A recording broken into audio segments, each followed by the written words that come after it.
আসসালামু আলাইকুম। এটিএন বাংলা সংবাদে সবাইকে স্বাগত জানাচ্ছি। আমি শামীমা আক্তার। শুরুতে বিআরবি কেবল সংবাদ শিরোনাম। আমেরিকা জোটের বিরুদ্ধে প্রবল যুদ্ধ ইরানের। নেতানিয়াহুর কার্যালয় ও কাতারের জ্বালানি স্থাপনা গুড়িয়ে দেওয়ার দাবিতে তেহরানের 3 মার্কিন বিমান ভূপাতিত।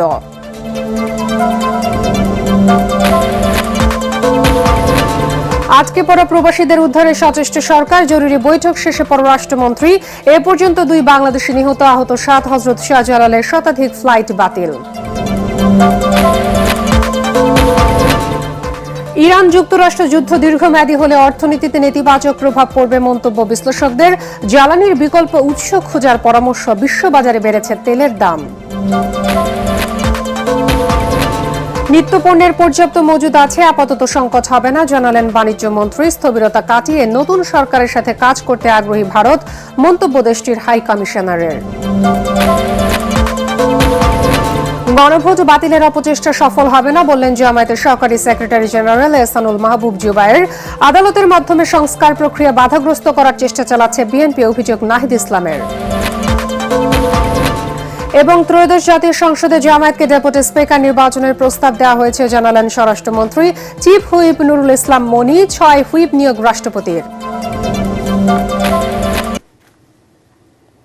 শুনছিলেন বিআরবি কেবল সংবাদ শিরোনাম, এবার বিস্তারিত। শুরুতেই ইরান আমেরিকা যুদ্ধ প্রসঙ্গ।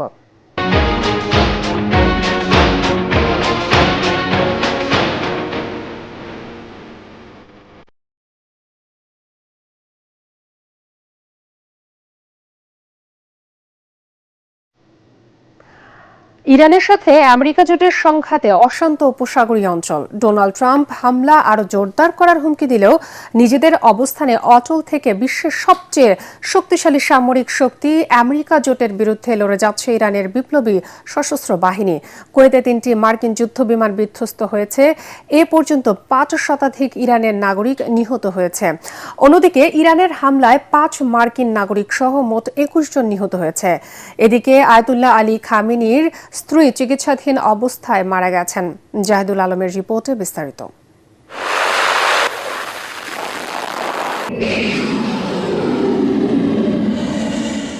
ইরানের সাথে মার্কিন জোটের যুদ্ধ পরিস্থিতি তৃতীয় বিশ্বযুদ্ধের শঙ্কা নিয়ে এসেছে দুনিয়া জুড়ে। যুদ্ধের সীমা উপসাগরীয় অঞ্চল ছাড়িয়ে ইউরোপকে স্পর্শ করেছে। আঘাতে আঘাতে জর্জরিত হয়েও প্রিয় নেতার মৃত্যুর বদলা নিতে ইসরায়েল এবং মধ্যপ্রাচ্যে যুক্তরাষ্ট্রের বিভিন্ন স্থাপনায় একের পর এক ড্রোন ও ক্ষেপণাস্ত্র হামলা চালাচ্ছে তেহরান। অথচ বিশ্বের বেশিরভাগ শক্তিধর দেশই যুক্তরাষ্ট্রের চালানো অন্যায় হামলার পক্ষে অবস্থান নিয়েছে। অপেক্ষাকৃত দুর্বল ইরানকে ঘায়েল করতে এরই মধ্যে আমেরিকান সেনাদের নিজ ঘাঁটি ব্যবহারের অনুমতি দিয়েছে যুক্তরাজ্য। একই সুর ফ্রান্সের মুখেও। এরই প্রতিক্রিয়ায় সাইপ্রাসে ব্রিটিশ ঘাঁটিতে ক্ষেপণাস্ত্র ছোড়ে ইরানের বিপ্লবী গার্ড। যদিও এর মধ্যে ইরানে 1200 মারণাস্ত্র ছোড়া হয়েছে বলে নিশ্চিত করেছে পেন্টাগন। ইসরায়েলে একটু পরপরই বাজছে সতর্কতা সাইরেন। দখলদারদের উৎখাতে তেহরান একের পর এক ক্ষেপণাস্ত্র হামলা চালালেও তা বাধা পাচ্ছে ইরাক, সিরিয়া, জর্ডানের আকাশ প্রতিরক্ষা ব্যবস্থায়। তা সত্ত্বেও নেতানিয়াহুর কার্যালয়, গোয়েন্দা কার্যালয় সহ বিভিন্ন গুরুত্বপূর্ণ স্থাপনায় সফলভাবে আঘাত হানার দাবি করেছে বিপ্লবী গার্ড। দুপুরে শেমেশে এলাকায় নিহত হন 9 ইসরায়েলি। সিএনএন বলছে ক্ষয়ক্ষতির তথ্য প্রচারে কঠোর বিধিনিষেধ আরোপ করেছে তেল আবিব। এদিকে তেহরানের দাবি মার্কিন জোট ইরানের নাতানজ পারমাণবিক স্থাপনায় হামলা চালিয়েছে। আন্তর্জাতিক আণবিক সংস্থা জানায় কোনো আলামত না পেলেও বিষয়টি তারা পর্যবেক্ষণ করছে। মধ্যপ্রাচ্যের দেশগুলোয় ছড়িয়ে থাকা মার্কিন অবকাঠামোয় হামলা অব্যাহত রেখেছে তেহরান। কাতারের মোসাইদ এনার্জি প্ল্যান্টে এবং শিল্পনগরী রাস লাফানের অপর একটি জ্বালানি স্থাপনায় হামলা চালানো হয়। তবে বেসামরিক অবকাঠামো, আন্তর্জাতিক বিমানবন্দর লক্ষ্য করে হামলার চেষ্টা করা হচ্ছে অভিযোগ করে কাতার সরকার জানায় এ হামলার জবাব দেবে তারা। হরমুজ প্রণালী বন্ধ রেখে ওমান উপকূলের কাছে একটি তেলবাহী ট্যাঙ্কারে বিস্ফোরক ভর্তি নৌ-ড্রোন হামলা চালিয়েছে ইরানি নৌবাহিনী। এতে জাহাজটির ব্যাপক ক্ষয়ক্ষতি সহ প্রাণহানির ঘটনাও ঘটে। অন্যদিকে বাহরাইনের বন্দরে একটি জাহাজে 2টি প্রজেক্টাইল ক্ষেপণাস্ত্র দিয়ে হামলা চালানো হয়। সংযুক্ত আরব আমিরাতের আল হামরা, আবুধাবির একাইডা ও মুসাফাহ এলাকায় ড্রোন প্রতিহত করার পর একটি গুদাম ও একটি বাণিজ্যিক ভবন ক্ষতিগ্রস্ত হয়। সৌদি আরবের রাস্তানুরা তেল শোধনাগারে ড্রোন ভূপাতিত করার পর ধ্বংসাবশেষ পড়ে আগুন লাগে। নিরাপত্তার স্বার্থে শোধনাগারটি বন্ধ রাখা হয়। সংঘাতের প্রভাবে উপকূলীয় অঞ্চলে বেশ কয়েকটি বড় বিমানবন্দর সাময়িকভাবে বন্ধ ঘোষণা করা হয়েছে। এখন পর্যন্ত কয়েক হাজার ফ্লাইট বাতিল করা হয়েছে। উপসাগরীয় অঞ্চলের এই সংঘাতে বৈশ্বিক আর্থিক খাতে নেতিবাচক প্রভাব পড়তে শুরু করেছে। বিশ্ববাজারে বেড়েছে তেলের দাম, একই সাথে শেয়ার বাজারে ধস। বিনিয়োগকারীরা তুলনামূলক নিরাপদ সম্পদ হিসেবে ডলার ও স্বর্ণে বিনিয়োগের দিকে ঝুঁকছেন। এদিকে ইরানের সাথে সংঘাতে সবচেয়ে বড় চাপে মধ্যপ্রাচ্যের আমেরিকার বন্ধু দেশগুলো, কারণ ইরানের ক্রমাগত হামলার জবাব দিতে চাইছে এসব রাষ্ট্র। তবে ইসরায়েলের সাথে হাত মেলাতে হবে এমন বাস্তবতায় দেশগুলোতে সাধারণ মানুষের অসন্তোষের ভয়ে কোনো পদক্ষেপ নিতে পারছে না দেশগুলোর সরকার। তবে এখনো মধ্যস্থতার কথা বলে যাচ্ছে ওমান।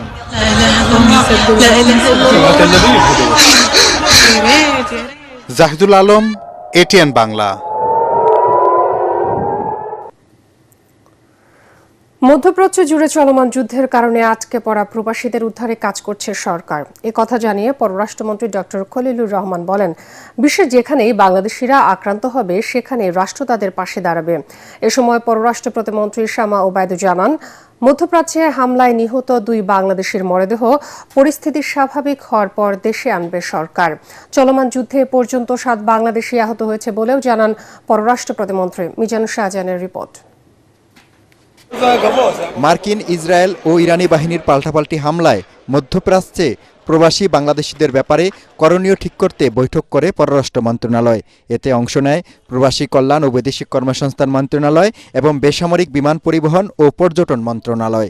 বৈঠক শেষে প্রধানমন্ত্রীর পররাষ্ট্র উপদেষ্টা হুমায়ুন কবির জানান, আটকে পড়া প্রবাসীদের উদ্ধারে কাজ করছে দূতাবাস। যারা আমাদের দেশি এবং যারা ওখানে আছে ইনশোরেন্স মানে কোনো যদি এখানে মানে if we see that it is going to a positive and any deepening crisis that we can bring and evacuate our citizens. প্রবাসী কল্যাণ ও বৈদেশিক কর্মসংস্থান মন্ত্রী আরিফুল হক চৌধুরী বলেন, 7 জন বাংলাদেশির আহত হওয়ার খবর পাওয়া গেছে, তাদের চিকিৎসা দেওয়া হচ্ছে।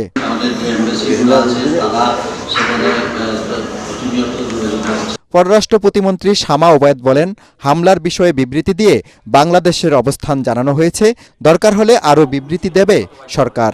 সরকার এই ইরানের হামলার বিরুদ্ধে সরাসরি কোনো স্টেটমেন্ট দেয়নি কেন? পররাষ্ট্র মন্ত্রণালয় থেকে ইতিমধ্যে 2টো স্টেটমেন্ট দেওয়া হয়েছে এবং প্রয়োজন বোধে আমরা ভবিষ্যৎ স্টেটমেন্ট। দুর্ভাগ্যবশত আমরা 2 জন নাগরিককে হারিয়েছি, একজন ইউএইতে, একজন বাহরাইনে, এবং তাদের পরিবারের সাথে ইতিমধ্যে আমাদের মন্ত্রণালয় থেকে যোগাযোগ করা হয়েছে। যুদ্ধ কখনোই সমাধান বয়ে আনে না বলে মন্তব্য করে পররাষ্ট্রমন্ত্রী ডক্টর খলিলুর রহমান বলেন, বাংলাদেশ কূটনৈতিক আলোচনায় সমাধানে বিশ্বাসী। আমাদের নাগরিকরা তারা আক্রান্ত হলে সেটা কাতারের ব্যারারের পাশে হোক বা কাতারে গিয়ে হোক, আমরা তাদের পাশে দাঁড়াবো। আমাদের সবচাইতে বড় জাতীয় স্বার্থ হচ্ছে আমাদের জনগণ। আমরা মনে করি না যুদ্ধ বা সংঘাত কোনো সমাধান।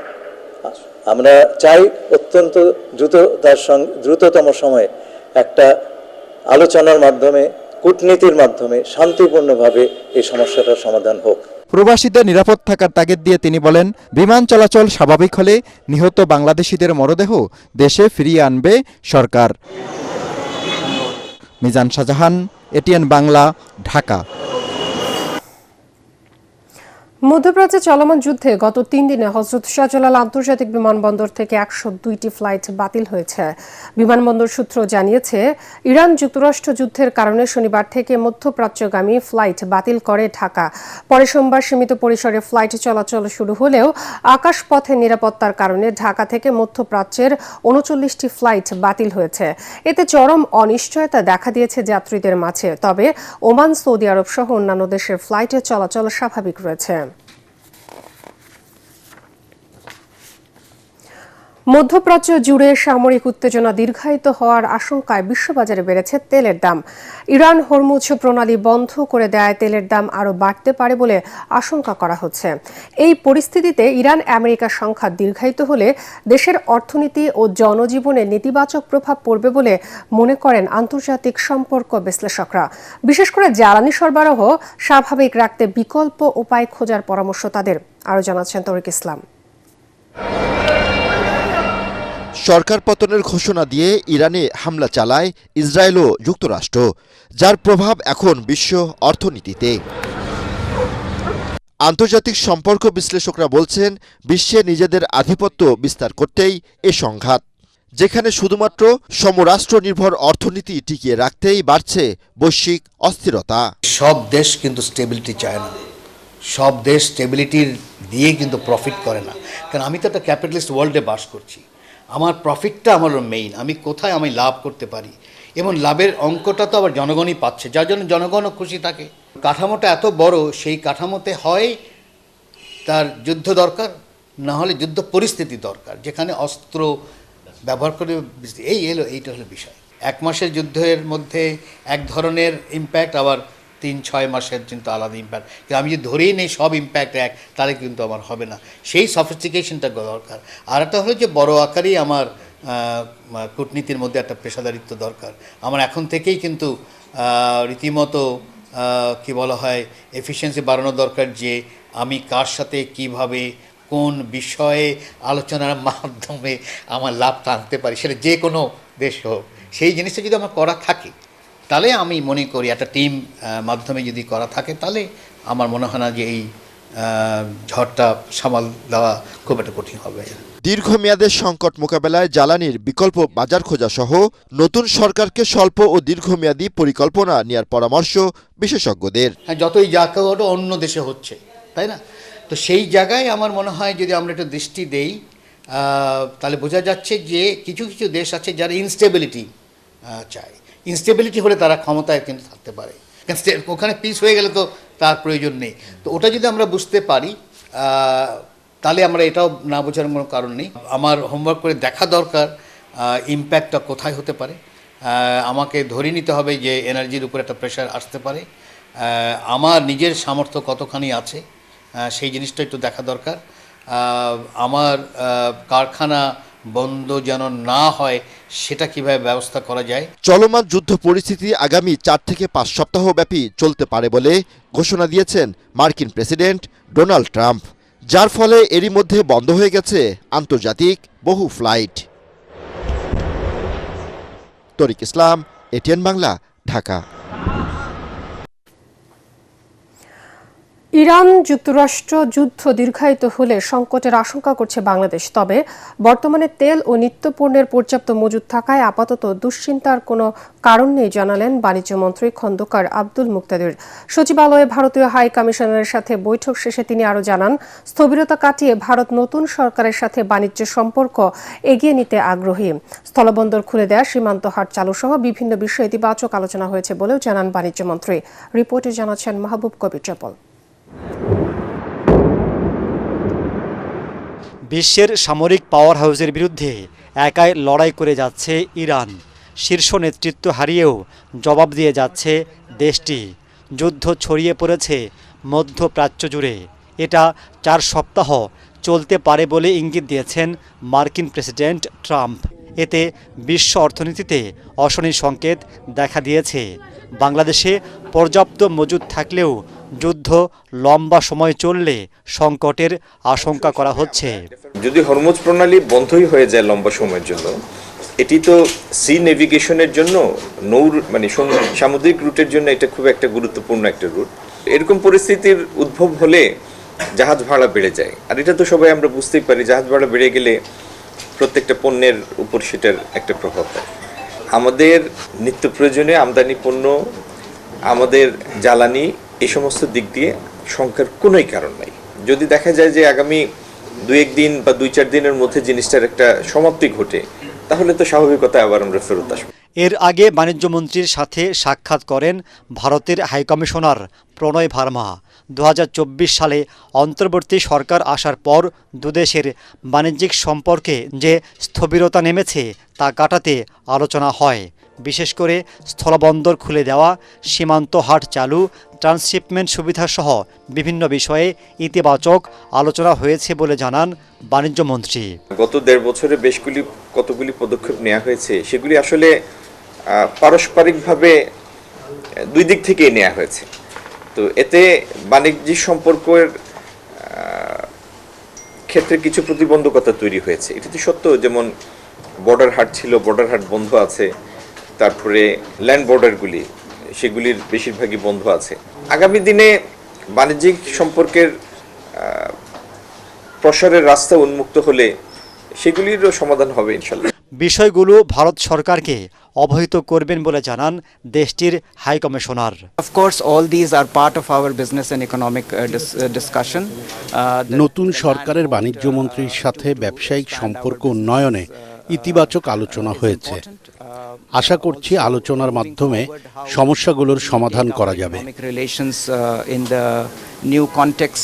নতুন সরকার আসার পর থেকেই গুরুত্বপূর্ণ মন্ত্রীদের সাথে সাক্ষাৎ করছেন ভারতের হাইকমিশনার।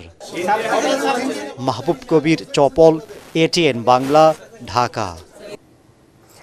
আদালতের কাঁধে ভর করে যারা গণভোটকে বাতিল করার চেষ্টা করছে তাদের উদ্দেশ্য সফল হবে না বলে মন্তব্য করেছেন জামায়াতের সহকারী সেক্রেটারি জেনারেল এহসানুল মাহবুব জুবায়ের।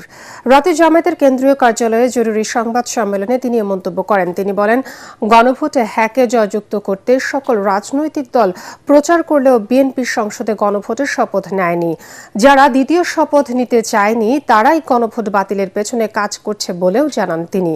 তার অভিযোগ, গণভোট এবং জাতীয় নির্বাচন একই দিনে হলেও কেউ কেউ শুধু গণভোট বাতিলের ষড়যন্ত্র করছে।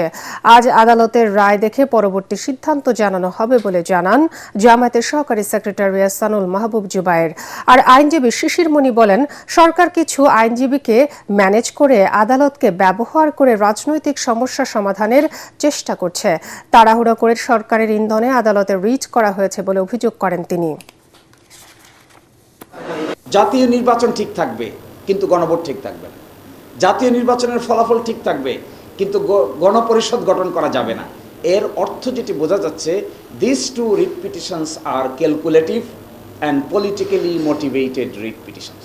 জুলাই সনদ সংবিধান সংস্কার বাস্তবায়ন আদেশের পিছন দিকে যে শপথ আছে এটা নিতে চাননি কিংবা নেননি, যে বা যারা দ্বিতীয় শপথ নিতে চাননি, দ্বিতীয় শপথ না নিয়ে এখানে একটা কেওয়াস বা কনফিউশন সৃষ্টি করার চেষ্টা করেছেন। সংস্কার প্রক্রিয়াকে বাধাগ্রস্ত করতে আদালতকে ব্যবহারের চেষ্টা করা হলে তার পরিণতি ভালো হবে না বলে হুঁশিয়ারি দিয়েছেন এনসিপির আহ্বায়ক নাহিদ ইসলাম। চট্টগ্রামের পাঁচলাইশে এনসিপি চট্টগ্রাম বিভাগ আয়োজিত ইফতার মাহফিলে তিনি এ মন্তব্য করেন। নাহিদ বলেন, যেখানে আওয়ামী লীগ অফিস খুলবে সেখানে প্রতিরোধ গড়ে তোলা হবে। এ সময় স্থানীয় সরকার নির্বাচনে এনসিপি অংশ নেবে বলেও জানান তিনি। এদিকে রাজধানীতে দলীয় কার্যালয়ে আসিফ মাহমুদ সজীব ভুইয়া বলেন, বিএনপি ডুয়েল গেম খেলছে। সংস্কার প্রক্রিয়া নিয়ে সরকার আদালতে যাচ্ছে। গণ অভ্যুত্থানের আগেও জনগণকে আদালতের মুখোমুখি করা হয়েছিল। এর মাধ্যমে বিএনপি সরকারের বৈধতাকেই প্রশ্নবিদ্ধ করছে বলেও দাবি করেন তিনি। রাজধানীর বাংলা মোটর এনসিপির অস্থায়ী কার্যালয়ে দলটির নবগঠিত সংস্কার বাস্তবায়ন বিষয়ক কমিটির জরুরি সংবাদ সম্মেলনে এনসিপির মুখপাত্র আসিফ মাহমুদ এসব কথা বলেন। আমরা স্পষ্টভাবে বলতে চাই, আদালতকে যদি রাজনৈতিক এজেন্ডার কারণে, নিজেদের দলীয় এজেন্ডার কারণে ব্যবহার করা হয়, চেষ্টা করা হয়, তার পরিণতি খুবই করুণ হবে। এখন যারা সরকারে আছেন, আপনাদের প্রতি স্পষ্ট আহ্বান থাকবে, গণভোটের গণরায় দ্রুত বাস্তবায়ন করুন। আমরা মনে করছি যে বিএনপি এক ধরনের ষড়যন্ত্রমূলকভাবে জুলাই সনদকে প্রশ্নবিদ্ধ করার জন্য এবং জুলাই সনদে যেই বিষয়গুলো আছে সেগুলো বাস্তবায়ন করার ক্ষেত্রে এক ধরনের স্বেচ্ছাচারিতা করার জন্য, এই বিষয়টাকে প্রশ্নবিদ্ধ করার জন্য আদালতে গিয়েছেন এবং এক ধরনের ডুয়েল গেম তারা খেলতে। 12 মার্চ সংসদের প্রথম অধিবেশনে প্রথা অনুযায়ী ভাষণ দেবেন রাষ্ট্রপতি মোহাম্মদ শাহাবুদ্দিন। ওই দিনই স্পিকার ও ডেপুটি স্পিকার নির্বাচন করা হবে। সচিবালয়ে প্রধানমন্ত্রীর সাথে বৈঠক শেষে এসব তথ্য জানান স্বরাষ্ট্রমন্ত্রী সালাউদ্দিন আহমদ। তিনি জানান, এবার বিরোধী দল থেকে ডেপুটি স্পিকার নির্বাচন করা হবে। সেই সঙ্গে ভুয়া মুক্তিযোদ্ধাদের বাদ দেয়া এবং রাজধানীতে গণপরিবহন ব্যবস্থাকে ঢেলে সাজানোর নির্দেশ দিয়েছেন প্রধানমন্ত্রী। মাহবুব কবির চপলের আরেকটি রিপোর্ট। আওয়ামী লীগ সরকার পতনের দিন ছাত্র জনতার ক্ষোভের শিকার হয়েছিল যে সংসদ, সেখানেই বসতে যাচ্ছে নতুন সরকারের প্রথম অধিবেশন। এর মধ্যে সংস্কার সম্পন্ন হয়েছে। এনসিপি বিরোধিতা করলেও 12 মার্চ প্রথম অধিবেশনে রাষ্ট্রপতি মোহাম্মদ শাহাবুদ্দিন ভাষণ দেবেন বলে জানান স্বরাষ্ট্রমন্ত্রী সালাউদ্দিন আহমদ। জামাত থেকে নেওয়া হবে ডেপুটি স্পিকার। জুলাই জাতীয় সনদে যে আমরা যেটা ঐক্যমতের ভিত্তিতে যেটা আমরা সমঝোতায় এসেছি, রাজনৈতিক সমঝোতার দলিল হিসাবে, সেটার বাস্তবায়ন এখন থেকে শুরু করতে চাই। সেই জন্য আমরা আমাদের দলের পক্ষ থেকে প্রধান বিরোধী দলকে আমরা মৌখিকভাবে আমরা সাক্ষাতে তাদেরকে অফার করেছি তারা যেন ডেপুটি স্পিকার তারা ঠিক করেন এবং সেটা সংসদে স্পিকার নির্বাচনের দিন একই সাথে নির্বাচিত হতে পারে। প্রধানমন্ত্রী তারেক রহমানের সাথে বৈঠক শেষে মুক্তিযুদ্ধ বিষয়ক মন্ত্রী হাফিজ উদ্দিন জানান, ভুয়া মুক্তিযোদ্ধাদের বাদ দিয়ে তালিকা করার নির্দেশ দিয়েছেন প্রধানমন্ত্রী। ইতিমধ্যে 300 ভুয়া মুক্তিযোদ্ধাকে তারা বাদ দিয়েছে এবং এটা কনস্ট্যান্ট প্রসেস রয়েছে এবং আমরা আশা করি যে মুক্তিযুদ্ধে যা কিছু বেনিফিট বা বেনিফিশিয়ারি যারা আছে এটা যাতে প্রকৃত মুক্তিযোদ্ধারা পায় সে ব্যাপারে আমরা উদ্যোগ গ্রহণ করব। ভুয়া মুক্তিযোদ্ধাদের নাম ধীরে ধীরে পর্যায়ক্রমে আমরা বাদ দিয়ে দেব। রাজধানীর পরিবহন ব্যবস্থা নিয়েও বিশেষজ্ঞদের সাথে বৈঠক করেন প্রধানমন্ত্রী। জনবান্ধব, নারীবান্ধব গণপরিবহন চালুর পরামর্শ দেন তিনি। তো উনি যেহেতু 16 বছর ধরে লন্ডনে ছিলেন, গণপরিবহনটাকে উনি খুব কাছ থেকে দেখেছেন। তো তখনও আমরা এই নিয়েই কথা বলেছি প্রায় 2 ঘন্টা। কথা বলার পর উনি কিছু কিছু জিনিস এখনও মনে রেখেছেন। সেটারই সিকুয়েল ধরতে পারেন যে উনি খুব আহত হন যখন জনগণের গণপরিবহনের অ্যাক্সেসটা দেখেন খুব সীমিত। মহিলাদের জন্য আবেদন সৃষ্টিকারী এবং সিকিউর গণপরিবহনের বাস মহিলারাই চালাবে এবং সবচেয়ে বড় আগ্রহটা দেখলাম, খুব ভালো লেগেছে, তিনি ইলেকট্রিফিকেশন বাস দিয়ে আরম্ভ করতে চাচ্ছেন। এদিন প্রধানমন্ত্রীর সাথে বৈঠক করেন গণপূর্ত মন্ত্রী ও শিক্ষা প্রতিমন্ত্রীও। মাহবুব কবির চপল, এটিএন বাংলা, ঢাকা। ত্রয়োদশ জাতীয় সংসদের চিফ হুইপ হিসেবে নিয়োগ পেয়েছেন বরগুনা 2 আসনের সংসদ সদস্য নুরুল ইসলাম মনি। রাষ্ট্রপতি মোহাম্মদ শাহাবুদ্দিন তাকে নিয়োগ দেন। তার সঙ্গে আরও 6 জন সংসদ সদস্যকে হুইপ হিসেবে দায়িত্ব দেওয়া হয়েছে। রাষ্ট্রপতির আদেশক্রমে সংসদ সচিবালয়ের মানব সম্পদ শাখা থেকে সংক্রান্ত প্রজ্ঞাপন জারি করা হয়েছে। সংসদ সচিবালয়ের সচিব কানিজ মওলার সই করা আলাদা প্রজ্ঞাপনে এ তথ্য জানানো হয়। রাষ্ট্রপতি যেসব সংসদ সদস্যদের হুইপ হিসেবে নিযুক্ত করেছেন তারা হলেন হবিগঞ্জ 3 আসনের এমপি জি.কে. গৌস, খুলনা 3 এর রকিবুল ইসলাম বকুল, শরীদপুর 3 এর মিয়া নুরুদ্দিন আহমেদ অপু, নাটোর 2 এর রুহুল কুদ্দুস তালুকদার দুলু, দিনাজপুর 4 আসনে আখতারুজ্জামান মিয়া ও লক্ষ্মীপুর 4 আসনে এ.বি.এম. আশরাফ উদ্দিন মিজান।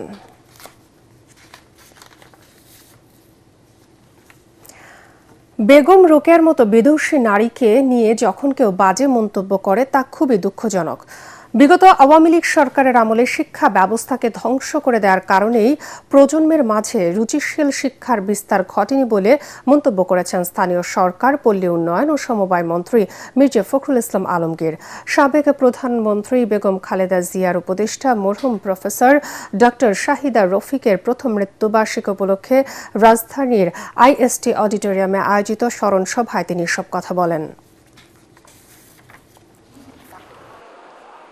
বিগত 17-18 বছরে আমাদের সমস্ত প্রতিষ্ঠানগুলোকে ফ্যাসিস্ট শক্তি ধ্বংস করে দিয়ে গেছে। সবচেয়ে বেশি ধ্বংস করেছে শিক্ষা ব্যবস্থাকে। আমার পাশে 2 জন ভাইস চ্যান্সেলর আছেন, তারা একমত হবেন যে শিক্ষা ব্যবস্থা সত্যি অর্থেই ভেঙে পড়েছে। আমাদের দুঃখ হয় যখন বেগম রোকেয়ার মতো মানুষকে, মহিলাকে, নারীকে আমরা যখন দেখি যে কোনো কোনো মানুষ কোনো মহল অবজ্ঞা করে, আমরা মাথা উঁচু করে বলতে চাই যে ডক্টর শাহেদ রফিক ছিলেন আমাদের বেগম রোকেয়ারই একজন পাশের মানুষ, যিনি সরকারকে এগিয়ে নেওয়ার চেষ্টা করেন। দিনাজপুর ৪ আসনের নবনির্বাচিত সংসদ সদস্য আখতারুজ্জামান মিয়াকে জাতীয় সংসদের হুইপ মনোনীত করায় পাকেরহাটে আনন্দ মিছিল হয়েছে। দলীয় নেতাকর্মী এবং সমর্থকরা উচ্ছ্বাস প্রকাশ করে প্রধানমন্ত্রীর প্রতি কৃতজ্ঞতা জানান। এ সময় নেতাকর্মীরা বলেন, আখতারুজ্জামান মিয়া এই দায়িত্ব পাওয়ায় দিনাজপুর ৪ আসনের উন্নয়ন কার্যক্রম আরও গতিশীল হবে এবং এলাকার মানুষের প্রত্যাশা পূরণে তিনি গুরুত্বপূর্ণ ভূমিকা রাখবেন। এবার খেলার খবর।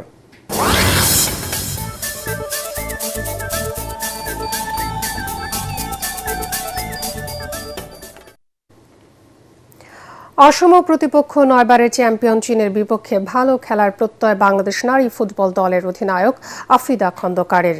এই ম্যাচ দিয়েই আজ এএফসি নারী এশিয়ান কাপে অভিষেক হবে বাংলাদেশের।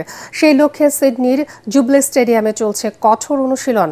শক্তি, সামর্থ্য, র্যাঙ্কিংয়ে কিংবা ঐতিহ্যে চীন বাংলাদেশের চেয়ে অনেক এগিয়ে। পিটার বাটলারের শিষ্যদের চেষ্টা থাকবে নিজেদের সেরাটা দেওয়ার। এই সময় সিডনিতে বাতাস ও ঠান্ডা থাকে। পরিবেশের সঙ্গে মানিয়ে নিতে সপ্তাহখানেক আগে এসেছে টাইগ্রেসরা। ওয়েস্টার্ন সিডনি স্টেডিয়ামে মঙ্গলবার বাংলাদেশ সময় দুপুর 2টায় শুরু হবে ম্যাচটি। শেষ করার আগে বিআরবি কেবল সংবাদ শিরোনাম আরও একবার। আমেরিকা জোটের বিরুদ্ধে প্রবল যুদ্ধ ইরানের। নেতানিয়াহুর কার্যালয় ও কাতারের জ্বালানি স্থাপনা গুঁড়িয়ে দেওয়ার দাবি তেহরানের। 3 মার্কিন বিমান ভূপাতিত।